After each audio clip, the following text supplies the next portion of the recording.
Israeli politics is in a mess right now. There's a lot of tension that could mess with the ceasefire deal they've got going with Hamas, not to mention the release of hostages. But this truce definitely isn't the end of the war, and it doesn't really mean all hostages are free. Some of them are probably already dead, and we won't know the full picture until the 16th day of the ceasefire, when talks will pick up again. What's wild is that Netanyahu ended up agreeing to pretty much the same deal he rejected for almost a year. The agreement is basically a phased ceasefire, pulling back Israeli troops and releasing Palestinian prisoners.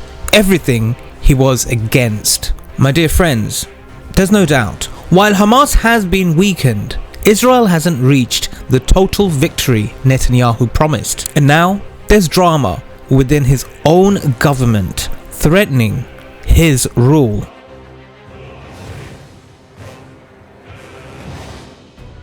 Itamar Ben-Gvir, Israel's far-right religious loony bin national security minister, resigned because he didn't agree with the ceasefire. But it's not enough to bring down Netanyahu's regime. Ben-Gvir was in the Netanyahu coalition regime to push for rebuilding the Third Temple and expanding Israeli territory, as well as expelling Palestinians from the region. And now he is out of the picture. But he isn't the only religious Zionist lunatic to watch out for. There's also Bezalel Smotrich, another far-right leader who could pull his support too, which might actually bring Netanyahu's regime down and completely collapse. מאז ראשית בימי הציונות, איפה שעובר הטרקטור והמחרישה, ראשית התיישבות אזרחית, יש צבא, וכשיש צבא יש ביטחון. וכשנחזור לעזה, וצריך לומר את זה, נצטרך לייצר תוכנית גדולה מאוד לעידוד הגירה. צריך יהיה להוציא מעזה 1.5 מיליון ערבים שהם לא קשורים למקום הזה, ברילוקיישן, מרצון, עם עידוד ותמרוץ ותעסוקה, ולשלוח אותם למדינות אחרות שרוצות וצריכות ידיים עובדות. אנחנו מסתכלים איך אירופה מחלה את עצמה בידיה למרבה הצער, אבל בסדר, יש מדינות שרוצות וצריכות ידיים עובדות כי אין ילודה ואין גידול טבעי.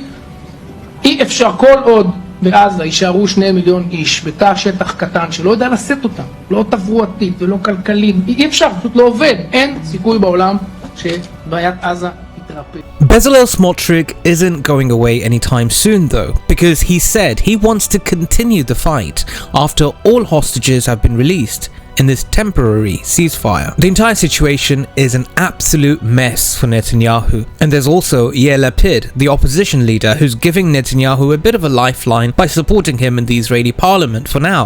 However, that's not going to last for too long. אל תיסע לוושינגטון, סע לקטר, סע לקהיר, תישאר פה ותקיים דיונים סביב השעון עד שתגיע לעסקה, לא בניסוח מתפתל, לא בתנאים ששוב יתרפדו את זה, להודיע שאתה מסכים ויש עסקה והם חוזרים הביתה. 2 שעות דיברתם רק על ההסתה נגדך. במקום את הסרטון של נעמה, ויש סרטון של נעמה. כל חייל בעזה נמצא בסכנה הרבה יותר גדולה ממך.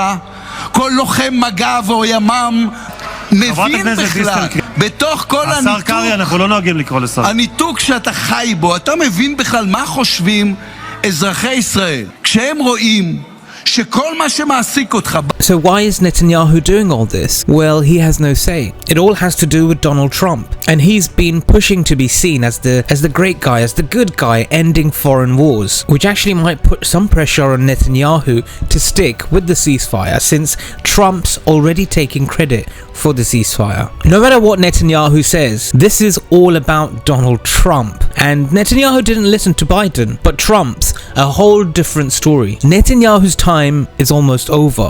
Before the war started, we said he had 2 options: either keep going with the war or step down and face corruption charges. It looks like he's heading to prison. Maybe not for what he did to Gaza, but definitely for corruption.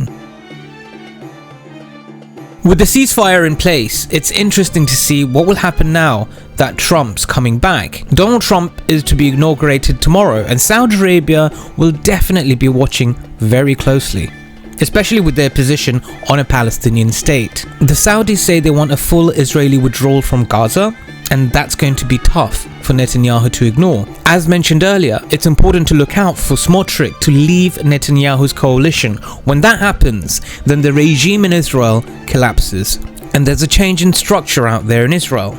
That's only when Saudi Arabia might be willing to normalize ties with Israel, because they're not going to do it with Netanyahu in charge. Especially since Netanyahu is pretty much the Muslim world's public enemy number one. And of course, Mohammed bin Salman of Saudi Arabia shaking hands with Netanyahu is not going to look too great. Saudi Arabia, very rich country.